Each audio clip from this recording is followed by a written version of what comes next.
beli magnum dikunyah-kunyah. Assalamualaikum semuanya. Assalamualaikum warahmatullahi wabarakatuh. Alhamdulillahilladzi an'ama bi ni'matil imani wal islam wa nusalli wa nusallimu ala khairil anam sayyidina Muhammadin wa ala alihi wa sahbihi ajmain. Amma ba'd. Yang terhormat Bapak Arif Maulana selaku dosen filsafat ilmu. Perkenalkan, nama saya Anggun Nurjannah, kelas 1C Prodi Pendidikan Agama Islam. NIM 010124011051. Di sini saya akan mempresentasikan salah satu dari matkul Bapak yang pernah diajarkan, yaitu sejarah perkembangan ilmu pengetahuan. Nah, sebelum melanjutkan ke sejarah perkembangan ilmu pengetahuan, saya akan menjelaskan apa itu sejarah. Pasti kebanyakan orang itu menanya, sejarah itu apa sih? Apa? Nah, sejarah adalah kejadian atau suatu peristiwa yang terjadi di masa lampau.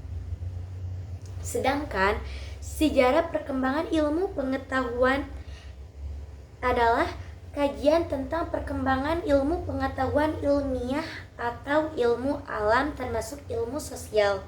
Nah, kaitannya apa aja?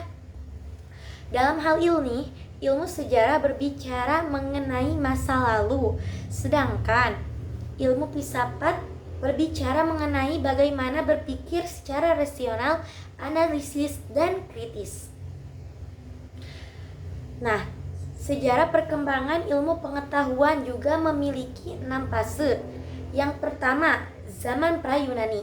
Yang kedua, zaman Yunani kuno. Yang ketiga, zaman pertengahan. Yang keempat, zaman Renaissance. Yang kelima, zaman modern. Dan yang terakhir, zaman kontemporer. Nah, untuk zaman pra-Yunani adalah sejarah peradaban manusia, merupakan zaman ketika manusia itu belum mengetahui apa-apa. Nah, contohnya manusia itu menggunakan batu sebagai peralatan. Terus identik dengan cara berburu hewan.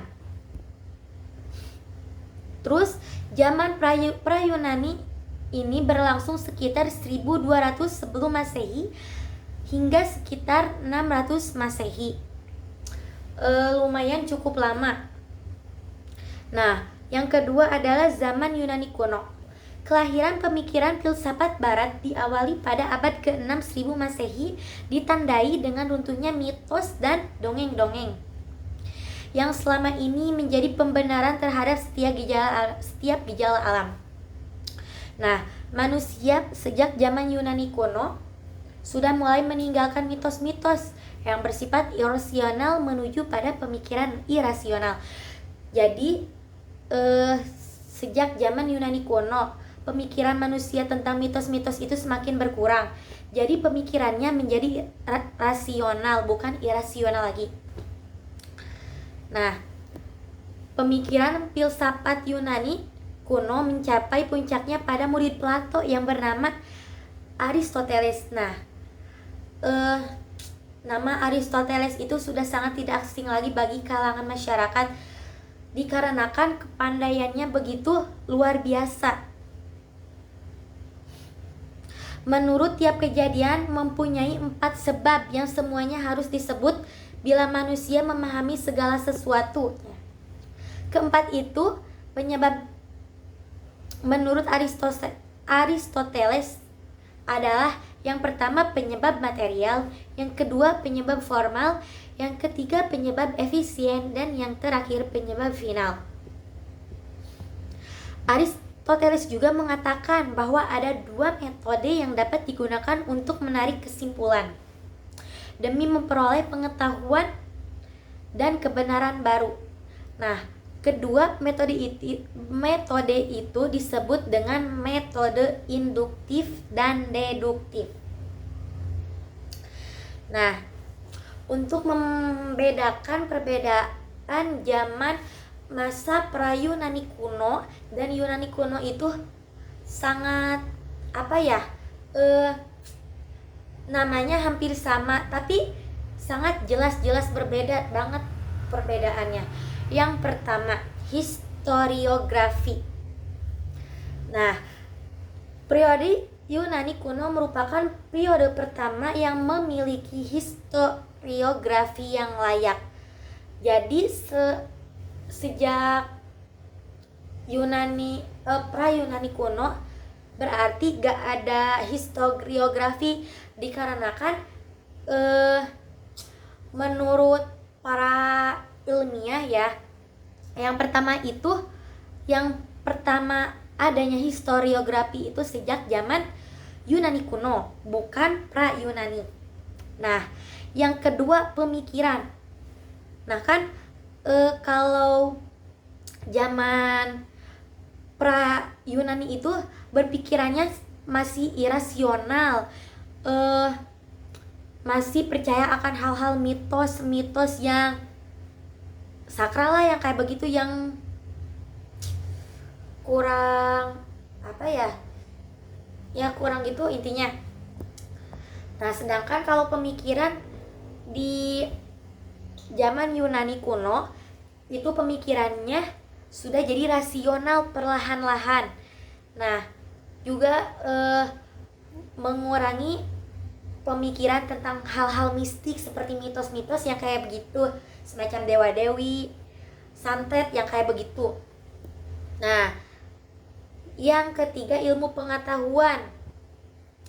Jadi sejak zaman kesini zaman Yunani kuno jadi memberi pengaruh besar pada dunia. Jadi ilmu pengetahuannya semakin meningkat dibandingkan yang sebelum-sebelumnya. Nah, yang keempat pengaruh besar dunia, mulai dari sistem politik hingga filsafat. Dan yang terakhir adalah letak.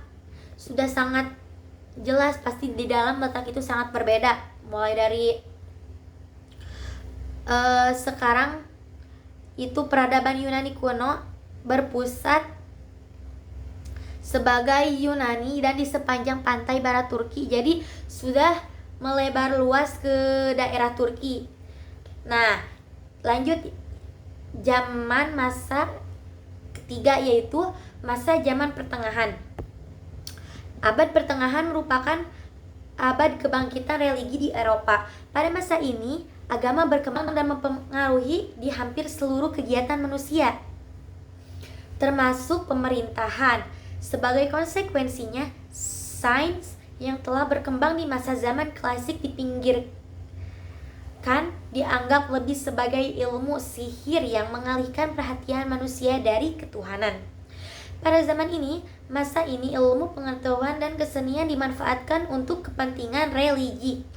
Adanya larangan pengeksposan tubuh manusia dan hewan membuat kesenian menemukan teknik abstraksi yang memungkinkan sensasi terciptanya tanpa adanya kehadiran bentuk realis. Nah, untuk zaman yang keempat adalah zaman Renaissance. Zaman Renaissance merupakan era kelahiran kembali ilmu pengetahuan. Jadi di zaman pertengahan itu agak ada kemerosotan. Nah, sejak Renaissance itu ada peningkatannya lagi. Kembali ilmu pengetahuan, mulai dari pengetahuannya, sastra dan seni. Setelah periode panjang kemunduran dan strategi budaya pada abad pertengahan, periode ini berlangsung dari sekitar 1350 di Italia hingga sekitar 1620 dan cukup panjang berarti. Ilmu pengetahuan mengalami perkembangan pesat pada masa Renaissance, di antaranya penemuan dan penyebaran dokumen kuno. Jadi contohnya tentang dokumen-dokumen matematika, kedokteran maupun topik lainnya. Terus perkembangan neurologi. Nah, Yang dimaksud neurologi adalah cabang ilmu kedokteran yang mempelajari sistem saraf manusia, termasuk struktur, fungsi, gangguan, dan lainnya. Nah, orang yang mengamati tentang adanya perkembangan neurologi adalah Andreas Vesalius. Dia menggambarkan tentang anatomi otak dan organ-organ lainnya. Terus yang selanjutnya pengembangan percetakan. Terus peralihan pola pikir. Nah, zaman ini zaman pertengahan menjadi pemikirannya secara ilmiah. Terus yang kelima adalah zaman modern. Masa zaman modern. Perkembangan ilmu pengetahuan pada zaman modern, munculnya pandangan baru yang merupakan kritik terhadap pandangan Aristoteles, yaitu ilmu pengetahuan harus mencari untung. Artinya, untung memperkuat kemampuan manusia di bumi ini. Pengetahuan pada zaman modern sangat luas dan cepat. Dengan contoh yang pertama, penemuan teknologi komunikasi seperti internet, handphone, smartphone, laptop, dan lainnya. Terus perkembangan dalam bidang kedokteran seperti pengembangan vaksin dan teknologi medis yang canggih. Selanjutnya, kemajuan dalam ilmu pengetahuan alam seperti teori relativitas dan penemuan partikel subatom. Munculnya teknologi reproduksi, televisi satelit buatan komputer pribadi. Dan yang terakhir adalah zaman kontemporer. Menurut Kamus Besar Bahasa Indonesia, kontemporer adalah pada waktu yang sama atau pada masa kini. Jadi bisa disebut zaman sekarang. Kontemporer adalah istilah yang bisa juga disebut dengan semasa, sewaktu, atau dewasa ini. Kontemporer juga populer dengan sebutan kekinian sekarang. Ilmu pengetahuan pada zaman kontemporer berkembang sangat pesat dengan banyak penemuan dan ciptaan yang dilakukan secara silih berganti seperti teknologi internet seperti Google, YouTube, TikTok, dan makin kesini makin canggih. Nah, perkembangan bidang fisika menjadi titik perkembangan yang dianggap sebagai dasar ilmu pengetahuan karena subjek materinya mengandung unsur-unsur fundamental yang membentuk alam semesta. Terus Albert Einstein mengemukakan teori relativitas yang diterbitkan oleh Albert Einstein pada tahun 1905 sampai 1917, mengubah pandangan umat manusia tentang dunia dan alam semesta. Nah, Albert Einstein juga itu yang kalau gak salah yang menemukan tentang adanya lampu. Nah, terus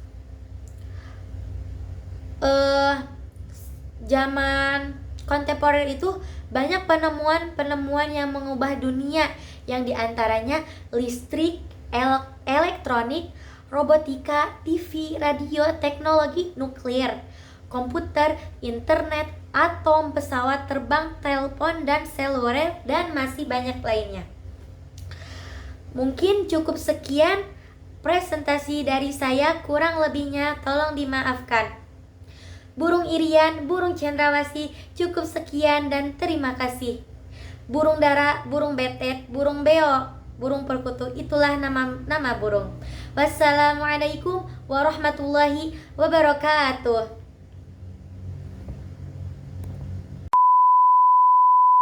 Kenapa? Skripsian tanpa kekasih. Ya udah, sekian dan terima kasih. Kelas. Seperti ini yang para pemirsa inginkan.